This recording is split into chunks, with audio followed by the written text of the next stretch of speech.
Mean राशि वालों, स्वागत है आप सभी का मीन मंथन यूट्यूब चैनल में। बंधुओं, दुनिया का सबसे बड़ा रक्षा कवच है यह एक प्राचीन चीज। बस इसे आपको तैयार करना है एक विशेष विधि, नियम और संस्कारों के साथ, जो कि ज्यादा कठिन नहीं है, लेकिन लोग इसके विषय में जानते नहीं है। अगर आप इसे एक बार अपने गले में धारण कर लेंगे तो उसके बाद दुनिया की भयंकर से भयंकर नकारात्मक ऊर्जा भी आपका बाल बांका नहीं कर पाएगी। कामयाबी आपके कदम चूमने लगेगी, क्योंकि देवी देवताओं की सीधी कृपा, आपकी कुल देवी, आपके पितृ देवताओं का सीधा आशीर्वाद आपको मिलने लगेगा। आपके दुश्मन भी आपके सामने घुटनों पर बैठ जाएंगे और आपके सामने खड़े रहने की उनकी हिम्मत नहीं होगी। आप जहां भी जाएंगे वहां आपके नाम का डंका बजेगा, क्योंकि आपके आसपास एक विशेष दिव्य ऊर्जा का आवरण तैयार हो जाएगा। आपकी आंखों में इतना तेज आ जाएगा कि आपसे कोई नजरें मिला ही नहीं सकता है। और सबसे बड़ी बात कि आपकी बातों में इतनी शक्ति, इतना प्रभाव उत्पन्न हो जाएगा कि आप जिस व्यक्ति से जो बात कहेंगे वह आपकी बात मान लेगा। यह एक प्रकार का वशीकरण भी है। अब इसके विषय में बहुत ही कम चर्चा समाज में देखने सुनने को मिलती है, क्योंकि अधिकतर लोगों को इसके विषय में पता ही नहीं है, क्योंकि यह माता भद्रकाली और माँ बगलामुखी से जुड़ा हुआ एक विशेष तांत्रिक अनुष्ठान है। लेकिन यह बहुत ही सात्विक है और यह लाभ पहुंचाने वाला है, इससे किसी को हानि नहीं होती है। तो आज के इस कार्यक्रम में हम आपको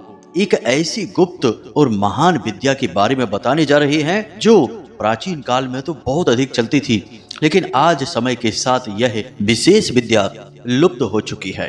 केवल शक्ति के साधकों के पास यह विद्या है, वह भी उच्च स्तरीय साधकों के पास। सामान्य पूजा पाठ अनुष्ठान करने वालों के पास ऐसी कोई विद्या नहीं होती है।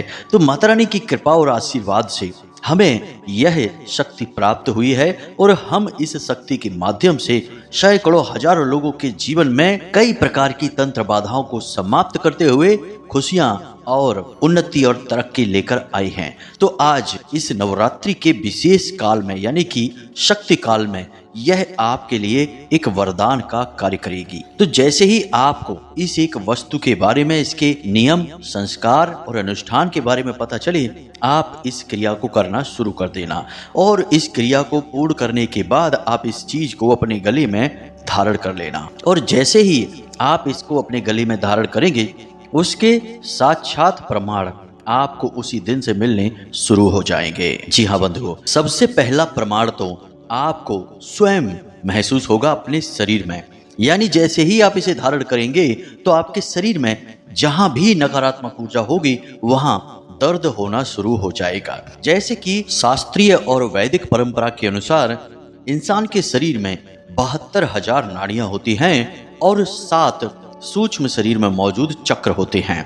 वैसे तो चक्र बहुत होते हैं, लेकिन 7 चक्र मुख्य तौर पर माने जाते हैं। अब इंसान के शरीर में नकारात्मक ऊर्जा अलग अलग नाड़ी और चक्रों पर कब्जा कर कर बैठ जाती है। तो अब उससे होता यह है कि आपने अक्सर यह देखा होगा कि कुछ लोग शिकायत करते रहते हैं कि हमारे कमर में दर्द बहुत होता रहता है। कोई कहता है कि पिंडलियों में दर्द होता है, कोई कहता है कि हमारे एक कंधे में दर्द होता रहता है लगातार, दूसरे कंधे में नहीं होता है, किसी के कान में दर्द होता रहता है। यानी कि किसी विशेष भाग पर शरीर के लगातार दर्द और तनाव बना रहता है। कभी कभी उस हिस्से पर सूजन भी आ जाती है, जबकि डॉक्टर से आप दवाई ले आएंगे तब भी कोई विशेष प्रभाव पड़ेगा नहीं।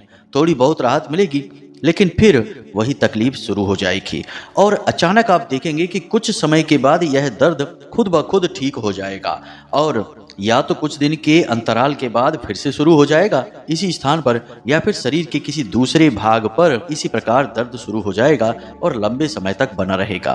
तो यह आपके शरीर में वास कर रही नकारात्मक ऊर्जा का विशेष प्रभाव होता है।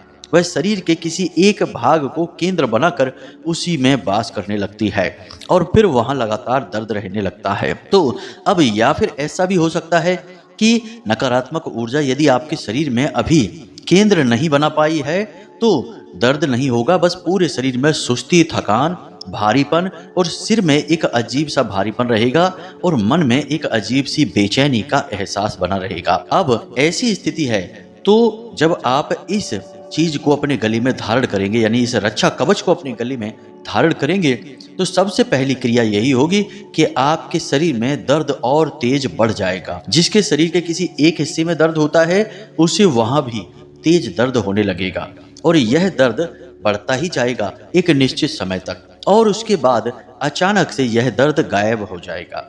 ऐसे इसलिए होगा क्योंकि इस चीज में जो हम आपको तंत्र बताने जा रहे हैं इसमें इतनी अधिक शक्ति है कि यह सीधा हमला आपकी उसी नकारात्मक ऊर्जा पर करेगा और वह नकारात्मक ऊर्जा घबराएगी, आपके शरीर को छोड़ना नहीं चाहेगी, लेकिन मजबूरी में उसे वह शरीर छोड़ना पड़ेगा। तो ऐसी स्थिति में आपके शरीर में कई प्रतिक्रियाएं होंगी। कुछ लोगों को हल्का बुखार भी हो जाता है, किसी किसी को पेट में दर्द, कमर में दर्द और किसी किसी की जी मिचलाने की और उल्टी करने जैसी हालत भी हो जाती है, लेकिन यह बहुत कम समय के लिए होगा क्योंकि आपके शरीर का शोधन होगा, शरीर की शुद्धि होगी।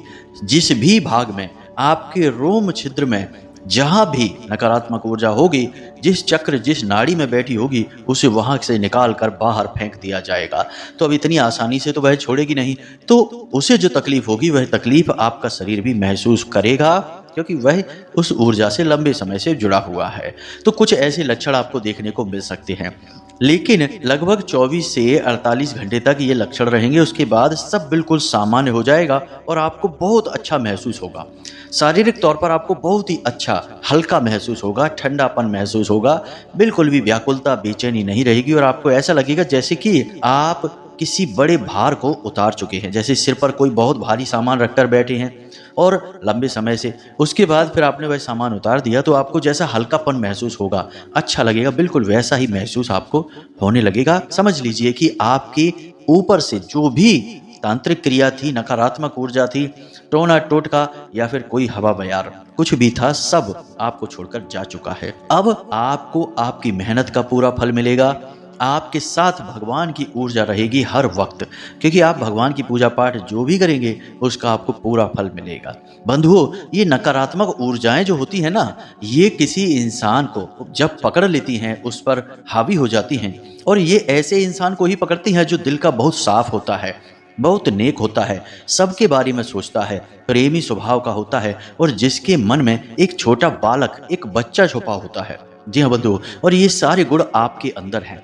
आप बच्चों के साथ हंस लेते हैं, मुस्कुरा लेते हैं और कभी कभी तो खेल भी लेते हैं। आपके अंदर भी एक छोटा बालक छुपा हुआ है। आप दिल से बहुत ही भोले भाले और मासूम हैं। आप दुनिया की चाल फरेबियां और बदमाशियों को नहीं समझ पाते हैं। तो आप जैसे मासूम भोले भाले लोगों को ही ये नकारात्मक ऊर्जाएं आसानी से अपना शिकार बनाती हैं। तो जब ये आपको अपना शिकार बनाती हैं, आपके ऊपर हावी हो जाती हैं, तो आपको दुख, तकलीफ, परेशानियां आने लगती हैं। पूजा पाठ आप जो भी करेंगे उसका फल ये ऊर्जाएं सोखने लगती हैं, आपको इसका लाभ नहीं मिल पाता है। उल्टा जब आप दुखी होते हैं, व्याकुल होते हैं, रोते हैं, तब इन ऊर्जाओं को भोजन प्राप्त होता है। आपके दुख इनका भोजन है। इसीलिए ये ऊर्जाएं कभी नहीं चाहेंगी कि आप कभी सुखी हों, कभी आप मुस्कुराएं भी। ये हमेशा कोशिश करेंगी कि आप बस दुखी ही बने रहें, क्योंकि उसी से तो इन्हें पोषण मिलता है। आपने अक्सर देखा होगा कि कोई एक ऐसा पेड़ जिस पर भूत प्रेतों के होने की बात की जाती है, वह पेड़ बहुत ही बेजान सा हो जाता है, रूखा सूखा सा हो जाता है। उस पर कोई पक्षी अपना घोंसला नहीं बनाते, कोई जानवर उसके नीचे नहीं बैठता है और उस पेड़ में से एक अजीब सी दुर्गंध सी आने लगती है। तो ये नकारात्मक ऊर्जाओं के, भूत प्रेतों की ऊर्जाओं के प्रकार होते हैं। यहाँ तक आपको सारी बातें समझ में आ गई हैं कि हम किस विषय पर बात कर रहे हैं और किस प्रकार से आपके जीवन से नकारात्मक ऊर्जा के प्रभाव को दूर करना चाहते हैं। बंधुओं, आप यह मत समझना कि जो संकेत हमने आपको बताए हैं, यदि वे संकेत आपको दिखाई नहीं दे रहे अपने जीवन में, या थोड़े बहुत दिखाई दे रहे हैं, तो आप इन नकारात्मक भूत प्रेत की, तंत्र मंत्र की ऊर्जाओं से बचे हुए हैं। हो सकता है कि अभी आंशिक तौर पर आपके ऊपर कब्जा किया गया हो, या फिर हो सकता है कि भविष्य में आपके ऊपर किसी प्रकार की क्रियाएं की गई हो। भूतकाल में तो हम 100% गारंटी के साथ कहते हैं कि आपके ऊपर ये तंत्र किया गया था, तभी आपके जीवन में परेशानियां आई थी, दुर्घटना हुई थी, व्यापार में घाटा हुआ था, और कुछ जातकों के यहाँ तो जनहानि भी हुई थी। लेकिन भविष्य में फिर से ऐसी घटनाएं ना हो, इसके लिए आपको आज का यह कार्यक्रम पूरा देखना है और इस विधि को, इस क्रिया को अपनाकर, इस रक्षा कवच को बनाकर धारण कर लेना है। आज का यह वीडियो आपके लिए एक प्राणवायु ऊर्जा के समान कार्य करेगा, क्योंकि आपको वह सब कुछ नहीं मिल पा रहा है जिसके लिए आप लगातार प्रयास कर रहे हैं, मेहनत कर रहे हैं, संघर्ष कर रहे हैं, और जो आपको मिलना ही चाहिए, क्योंकि क्रिया के खिलाफ प्रतिक्रिया तो होती ही है, लेकिन आपके केस में ऐसा नहीं हो रहा है। तो इसका मतलब है कि बीच में कोई ना कोई बाधा है, रुकावट है। तो अब उसी बाधा और रुकावट को हटाने का समय आ गया है। हमने बहुत ही मेहनत से और बहुत ही सूझबूझ और अध्ययन के आधार पर आपके लिए विशिष्ट ज्ञानवर्धक कार्यक्रम आज बनाया है। हम चाहते हैं कि आप इस कार्यक्रम को अंत तक अवश्य देखें। आपके लिए यह कार्यक्रम सबसे अधिक आवश्यक है आज के इस समय में, क्योंकि हम देखते चले आ रहे हैं कि किस प्रकार आप तड़प रहे हैं, परेशान हो रहे हैं। चेहरे पर तो कुछ नहीं दिखाते, लेकिन मन में आपके भूचाल आ रखा है। दिल ही दिल में लगातार घमासान तूफान चलता रहता है, जिसे बाहर वालों को आप नहीं दिखाते हैं। लेकिन यदि कोई हमदर्द मिल जाए आपको, जो आपके दिल की बात सुनना चाहता हो, तो फिर आप बस रो ही पड़ते हैं। जी हाँ बंधु, इतना दुख भरा है आपके दिल में, इतनी तकलीफें बैठी हैं आपके दिल की गहराइयों में कि जरा सा कोई बस हाथ ही लगा दे तो आपका सब्र का बांध टूट पड़ता है। तो अब समय आ गया है कि इन सब चीज़ों से आपको छुटकारा प्राप्त करना है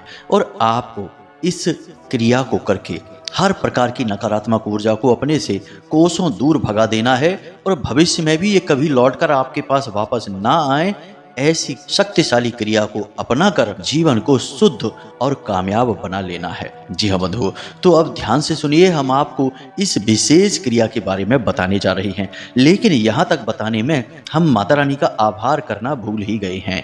आज देर भी हो गई है, तो जल्दी से कमेंट बॉक्स में लिखिए, जय माँ भद्रकाली रक्षा करो। जी हाँ बंधुओं, अब माता की रक्षा की आवश्यकता है आपको, तो जय माँ भद्रकाली रक्षा करो एक बार नहीं 3 बार लिखना, और चैनल भी जरूर सब्सक्राइब कर लेना यदि पहली बार इस कार्यक्रम पर आए हैं। हम ऐसे ही शुद्ध ज्ञान से भरपूर बेहद ही चमत्कारी और शक्तिशाली कार्यक्रम आपको प्रतिदिन लेकर आते हैं। हमारी मेहनत को सफल बनाइए, चैनल कार्यक्रम को सब्सक्राइब अवश्य कर लीजिए। तो चलिए बंधुओं, चैनल को सब्सक्राइब करिए, फिर आगे बढ़ते हैं। अब बंधुओं, ध्यान से हमारी इस बात को समझिए, इस ब्रह्मांड में शक्ति से बढ़कर कुछ भी नहीं है। विज्ञान भी कहता है कि दुनिया की हर एक चीज जो हम अपनी खुली आंखों से देख रहे हैं, महसूस कर रहे हैं, सूक्ष्म स्तर पर जाकर ऊर्जा का ही स्वरूप है। यानी कि विज्ञान की एक कहावत है जो किसी महान वैज्ञानिक ने कही थी कि सॉलिडिटी इज एन इल्यूजन, यानी कि भौतिकवादी संसार सिर्फ भ्रम मात्र है, असलियत में यह ऊर्जा का एक समंदर है। अब विज्ञान इससे आगे कुछ नहीं जानता, केवल यहीं पर रुक जाता है। लेकिन हमारा आध्यात्म, हमारे पुराण वेद सब कुछ बताते हैं इस विषय में। तो हमारे वेद पुराणों में ऊर्जा के इस प्रचंड वेग को ही काली के तौर पर दिखाया गया है, इसे शक्ति कहा गया है। और काली के अलग अलग रूप, अलग अलग कार्यों के लिए लोग अपने अपने मनोरथ सिद्धि हेतु सिद्ध करते हैं। जी हाँ बंधुओं, जैसे कि काली, महाकाली तो हैं ही सभी के दुखों को दूर करने के लिए, लेकिन ये बहुत ही प्रचंड ऊर्जा है, तो इसलिए छोटे मोटे हल्के साधक इनकी साधना नहीं करते हैं, इनसे डरते हैं, क्योंकि इन्हें साध पाना इतना आसान नहीं है। तो इसके बाद नंबर आता है अन्य सूक्ष्म और सौम्य शक्तियों का, जैसे षोडशी, त्रिपुर सुंदरी, मातंगी और भी कई हैं। लेकिन आज के इस विशेष कार्यक्रम में हम जो रक्षा कवच की बात कर रहे हैं, उस रक्षा कवच के लिए हम 2 बेहद ही तीव्र और बेहद ही प्रभावशाली ऊर्जाओं के शक्ति के स्वरूप की बात करेंगे। सबसे पहले हम बात करेंगे माता भद्रकाली के स्वरूप की। अब जिस प्रकार माता काली का स्वरूप है, यह डरावना है, लोग इनसे डरते हैं। कुछ मूर्ख तो यह भी कह देते हैं कि काली की फोटो अपने घर में कभी नहीं रखना, वरना घर में लड़ाई झगड़े होते हैं। पता नहीं कहां से ऐसा विचित्र ज्ञान लेकर आते हैं, हमें तो ये बात ही समझ में नहीं आई। काली कभी किसी के घर में झगड़े कराएंगी क्या? और जो झगड़े काली ने करा दिए, माता काली ने करा दिए, क्या उन झगड़ों को कोई इंसान शांत कर सकता है, उन झगड़ों का अंत तो सर्वनाश ही होगा। लेकिन काली माँ है और माँ कभी झगड़े नहीं कराती, माँ झगड़ों को शांत कराती हैं। जिस भाव से आप माँ को पूजेंगे, उसी भाव से माँ तुम्हें सहायता प्रदान करेंगी और प्रेम करेंगी। तो यदि आपकी माँ जिन्होंने आपको पैदा किया है वे बहुत गुस्सैल स्वभाव की हैं, क्रोधी हैं, सबसे झगड़ लेती हैं, तो क्या आप उन्हें अपनी माँ मानने से मना कर दोगे? उनकी फोटो अपने घर में रखने से मना कर दोगे? नहीं, ऐसा तो नहीं करोगे। तो माता काली के लिए ऐसी विचित्र बातें कभी मत मानना, यह माता रानी का शुद्ध अपमान है। ऐसी बात कभी नहीं मानना। माता काली की फोटो अपने घर में अवश्य लेकर आना।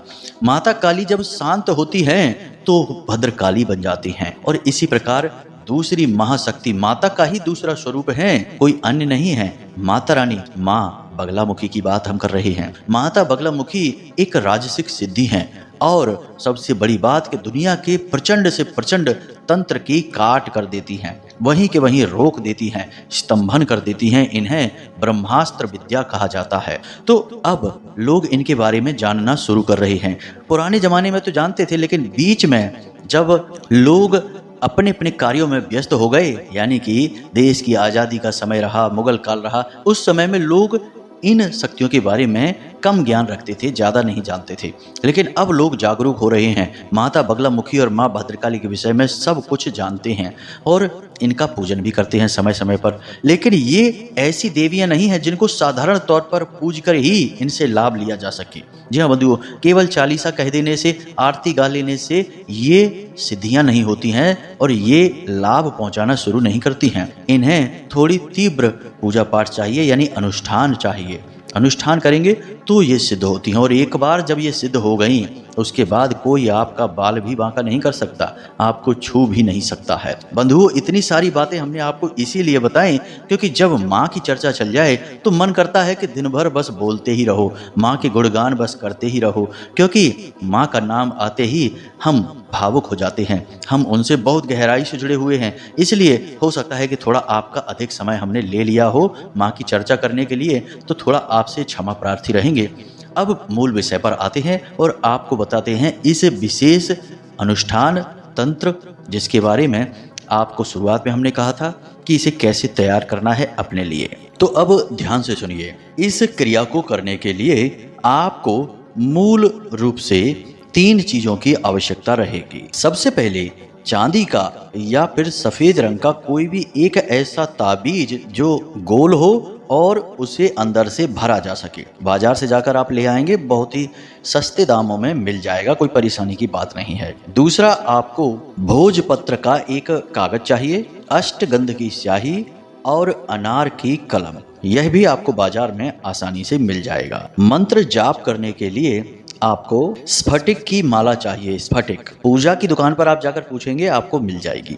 याद रखना कि नवरात्रि के दिनों में यदि आप किसी विशेष मन्नत मनोकामना की पूर्ति के हेतु पूजा पाठ करते हैं, अनुष्ठान करते हैं, तो आपको स्फटिक की माला का ही प्रयोग करना चाहिए। अब स्फटिक होता क्या है तो आप समझिए, शायद बहुत से लोग नहीं जानते होंगे। सफेद रंग के पारदर्शी मोती होते हैं जिन्हें क्रिस्टल भी कहते हैं। इन मोतियों की माला आपको चाहिए, इसी से आप जाप करेंगे। और जब माला आप खरीदें तो इस बात का ध्यान रखें कि मोतियों को गिन लें, 108 की संख्या में ही मोती हों, क्योंकि इस प्रकार की जो स्फटिक की मालाएं आती हैं बाजार में, बहुत से लोग कम मोतियों में भी इसे बेच रहे होते हैं, क्योंकि यह बहुत से लोग सजावटी सामान के तौर पर यूं ही पहनने के लिए ले लेते हैं। हालांकि ऐसा करना नहीं चाहिए, इसका नकारात्मक प्रभाव बहुत अधिक होता है। खैर, तो आप इस माला को लेकर आएंगे जाप करने के लिए।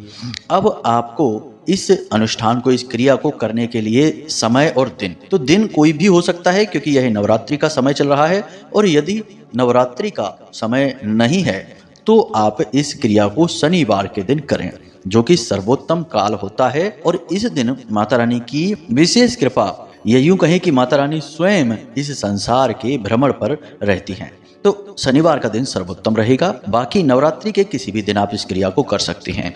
तो ध्यान से सुने, इस क्रिया को करने के लिए आपको माता बगलामुखी और माँ भद्रकाली की तस्वीरों की आवश्यकता रहेगी। आप दोनों तस्वीरों को एक साथ रख लें आसन पर, उसके बाद इस क्रिया को शुरू करना है। अब यदि माता बगलामुखी की तस्वीर आपको नहीं मिल पाती है कहीं से, तो कोई दिक्कत नहीं है, माता भद्रकाली की तो आसानी से मिल जाएगी, आप उसे ही प्रयोग कर सकते हैं। यदि दोनों तस्वीरें मिल जाएं तो सर्वोत्तम रहेगा। अब आप इस क्रिया को करेंगे रात्रि के समय। रात्रि को 9 बजे के बाद ही इस क्रिया को आपको करना है। क्या करना है, कैसे करना है, इसे आप ध्यान से समझिए। रात्रि के समय स्नान आदि करने के बाद, स्वच्छ होने के बाद, पूरी शुद्धता के बाद अपने पूजा घर में प्रवेश करें। किसी को इस विषय में बताएं ना, कोई चर्चा ना करें, बस यूं ही कह दें कि हम कोई विशेष पूजा पाठ करने जा रहे हैं माता रानी को प्रसन्न करने के लिए। उसके बाद आप अपने पूजा घर में जाकर सबसे पहले गाय का घी का दीपक जलाएंगे। दीपक में इतना घी आपको डालना है कि यह दीपक कम से कम 1 या 2 घंटे के लिए लगातार जलता रहे। जो अखंड ज्योति वाला दीपक होता है, आप उसका प्रयोग करें। अब माता रानी को आप एक चौकी लगाकर उस पर लाल रंग का आसन बिछाकर या वस्त्र बिछाकर उस पर माता रानी की तस्वीरों को रखें और पुष्प, प्रसाद, धूप, दीप, गंध आदि से माता रानी का पूजन करें, जो कि साधारण तौर पर किया जाता है। उसके बाद हाथ में पुष्प लेकर, थोड़ा जल लेकर अपना नाम, अपना स्थान, अपना गोत्र और अपनी मनोकामना, यानी आपको बताना है कि माता रानी, हम आपके नाम से यह विशेष रक्षा कवच तैयार करने जा रहे हैं, आप इस कार्य में हमारी मदद करें और इस रक्षा कवच को अपनी पूर्ण शक्ति से भर दें ताकि यह हमारी लंबे समय तक सहायता करता रहे। अब आपको क्या करना है, इस जल को छोड़ देना है माता रानी के सामने। उसके बाद जो आप भोजपत्र लाए हैं, उस भोजपत्र पर बिल्कुल बारीक अक्षरों में आपको यह मंत्र लिखना है। मंत्र ध्यान से सुने, ओम ह्लीम क्लीम नमः। जी हाँ बंधु, ओम ह्लीम क्लीम नमः। इस मंत्र को आपको लिखना है। जितनी बार आप लिख सकते हैं, कम से कम 3 बार तो लिखना ही है। उसके बाद आप, यदि जगह बच जाती है, वैसे जगह बचेगी नहीं क्योंकि यह कागज आपको उस ताबीज में भरना है। गोल करके फोल्ड करके इसको आपको उस ताबीज के अंदर भरना है। तो जगह आप देख लें, कम से कम ही रहेगी। अब कुछ लोग यहाँ पर ऐसे होंगे जो कहेंगे कि गुरुजी, हमें यह अष्टगंध की स्याही और अनार की कलम और भोजपत्र तो मिला नहीं, तो हम इस क्रिया को कैसे करें। तो इन लोगों के लिए हम बता दें कि आप कोई भी सफ़ेद रंग का कागज ले सकते हैं और उस पर लाल रंग की स्याही से, इस कलम से, यानी लाल रंग की जो कलम है वो बाजार से ले आएं, कोई भी साधारण पेन, और लाल रंग की स्याही से इस मंत्र को लिखें और बहुत ही छोटे छोटे अक्षरों में लिखें क्योंकि यह कागज आपको फोल्ड करके उस ताबीज के अंदर भरना है। अब वहाँ पर आप धूप भी जलाएंगे। उस धूप को नीचे आपको इकट्ठा करना है, तो एक प्लेट के ऊपर धूप को जलाएं ताकि जो धूप का जो भभूत निकलेगी, यानी जो राख होगी, उसे आप एकत्रित कर सकें। अब आपको यह भोजपत्र पर लिखा हुआ मंत्र माता रानी के चरणों में रख देना है, वहीं पर ताबीज रख देना है। अब आपको माता रानी का जाप प्रारंभ करना है। इसी मंत्र का आप जाप करेंगे। यह बहुत ही शक्तिशाली मंत्र है। इस मंत्र में 2 बीज मंत्र शामिल हैं, इसीलिए इसे द्विबीज मंत्र कहा जाता है। यह बहुत ही शक्तिशाली मंत्र है। सबसे पहले तो यह माता बगलामुखी का सूचक है, जो कि हर प्रकार की तांत्रिक क्रिया की बाधक हैं, स्तंभन करने वाली हैं। और दूसरा क्लीम, जो कि माता काली का सूचक है, दुनिया का सबसे बड़ा आकर्षण और तंत्र भेदक मंत्र है। अब इस मंत्र के साथ अच्छी बात यह है कि इस मंत्र को सिद्ध करने की कोई आवश्यकता नहीं है। तंत्र में यह कहा जाता है कि जब तक आप मंत्र को सिद्ध नहीं करते हैं, वह काम करना शुरू नहीं करता है। बात बिल्कुल सही भी है, लेकिन कुछ मंत्र ऐसे होते हैं जो अपने आप में ही सिद्ध होते हैं, स्वयं सिद्ध होते हैं। जैसे नवाड़ मंत्र है, पंचाक्षरी मंत्र है भोले बाबा का, और भगवान नारायण का ओम नमो भगवते वासुदेवाय 12 मंत्र है। ये अपने आप में ही सिद्ध होते हैं, इन्हें सिद्ध करने की जरूरत नहीं होती है, बस इन्हें जागृत करना पड़ता है। तो जागृत करना और सिद्ध करना बहुत अलग अलग बातें हैं। सिद्ध करने के लिए मंत्र का कम से कम 1.25 लाख जाप होना चाहिए। जागृत करने के लिए आप 2, 5, 7 या फिर 11 माला से ही मंत्र को जागृत कर सकते हैं। जी हाँ बंधु, तो अब ध्यान से सुनिए। आपको वहीं पर बैठकर इस स्फटिक की माला से 11 माला जाप इस मंत्र का करना है। ओम ह्लीम क्लीम नमः 11 माला जाप करनी है। समय लग सकता है, घंटे 1.5 घंटे का समय लगेगा, बहुत ज़्यादा नहीं लगेगा। 11 माला जाप करने के बाद आप एक छोटा सा दशांश हवन भी कर दें। अब 11 माला आपने जाप की हैं तो इसकी लगभग 121 आहुतियों का दशांश हवन होगा, तो आप उसे भी कर दें। इससे आपका यह मंत्र जागृत हो जाएगा और यह क्रिया पूर्ण हो जाएगी। इस क्रिया के बीच आप ध्यान रखें, दीपक जो आपने जलाया वह बुझने ना पाए। कंजूसी ना करें, उसमें घी पर्याप्त मात्रा में डालें। हवन बिल्कुल साधारण प्रक्रिया से किया जाएगा और इसी मंत्र के साथ किया जाएगा, किसी अन्य मंत्र के साथ नहीं। बस इस क्रिया को आप समाप्त करें। पूरी क्रिया होने में मुश्किल से 2 घंटे का समय लगेगा, लेकिन इस 2 घंटे को दिया गया समय आपके जीवन में बड़े ही क्रांतिकारी बदलाव लेकर आएगा। उसके बाद जब यह क्रिया समाप्त हो जाए तो आप उस कागज को उस ताबीज के अंदर गोल करके, यानी लंबी रोल जैसा बनाकर अंदर भर दें और ऊपर से थोड़ी सी भभूत, जो आपने धूप जलाई है उसमें से जो राख निकली है वह माता रानी का ही स्वरूप है, उसे उसमें भर दें। बाकी बची हुई भभूत आप किसी पौधे के नीचे डालें, यूं ही कहीं ना फेंक दें, तो वह निर्माल्य बन जाएगी।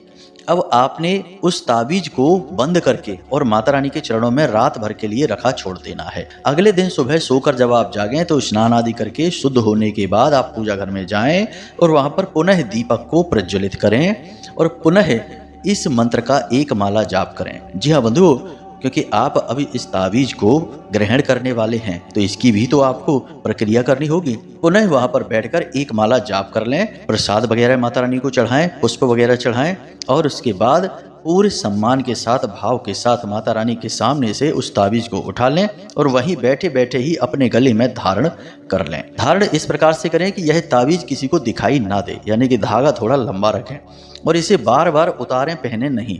एक बार आपने पहन लिया उसके बाद इसे फिर उतारना नहीं है। 2-3 सूरतों में ही यह आपके गले से उतरेगा, यानी अशुद्ध होगा। पहला कि किसी शव यात्रा में नहीं जाना है, किसी के घर सूतक पातक लग गया है उसके घर नहीं जाना है। आपके खुद के घर में यदि कोई सूतक है, पातक है तो इसे उतार देना है और किसी महिला का रजस्वला धर्म चल रहा है उस समय उस महिला से स्पर्श नहीं करना है। इन परिस्थितियों से आपको बचाना है।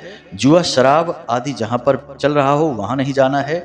मांस वगैरह का भूल कर भी सेवन मत कर लेना, वरना परिणाम भयानक होगा, क्योंकि आपके साथ शुद्ध शक्ति का स्वरूप चलेगा। अब ऐसे में आप गलत काम करेंगे तो खुद ही फंस जाएंगे ना, तो ऐसा नहीं करना है। बस इन बातों का आपको ध्यान रखना है। इन परिस्थितियों में यदि आप पड़ जाते हैं तो आपका यह ताबीज अशुद्ध हो जाएगा। इसे आप उठाकर जल विसर्जित कर दें और पुनः नए ताबीज को इसी प्रक्रिया से बनाकर शनिवार के दिन और धारण कर लें। जी हाँ बंधुओं, बस यह सामान्य प्रक्रिया है, लेकिन इसका प्रभाव बड़ा ही चमत्कारी है और नवरात्रि के इस विशेष समय में तो यह बहुत ही क्रांतिकारी रहेगा। करके देखें, उसके बाद परिणाम हमें बताएं। इसी के साथ साथ आज के इस कार्यक्रम को समाप्त करते हैं। कोई प्रश्न यदि मन में उठे तो आप कमेंट करके पूछ सकते हैं। वैसे तो हमने सारी बात बहुत विस्तार से बताई है, फिर भी कुछ रह गया हो तो कोई बात नहीं है, कमेंट करके पूछें या फिर व्हाट्सएप मैसेज करके पूछ लें। समय वैसे कम रहता है हमारे पास, माता रानी की सेवा में बहुत समय चला जाता है, फिर भी जब समय मिलेगा तो हम आपके प्रश्न देखेंगे और आपको जवाब अवश्य देंगे। माता रानी चाहेंगी तो आगे समय बनेगा तो फिर आपसे फोन पे बात करने की व्यवस्थाएं भी हो जाएंगी, तब आपको ज्यादा आसानी रहेगी। तो इसी के साथ साथ आज के इस वीडियो को विराम देते हैं। हमेशा हंसते रहिए, मुस्कुराते रहिए, सकारात्मक रहिए, भगवान पर, माता रानी पर अपनी आस्था और विश्वास बनाए रखिए, क्योंकि आपका उद्धार तो इन्हीं की कृपा से होना है। मिलते हैं अगले ज्ञानवर्धक कार्यक्रम में, तब तक के लिए धन्यवाद। प्रेम से बोलिए जय माई की, जय माँ भद्रकाली, जय माँ बगलामुखी। माता रानी आपका कल्याण करे। धन्यवाद।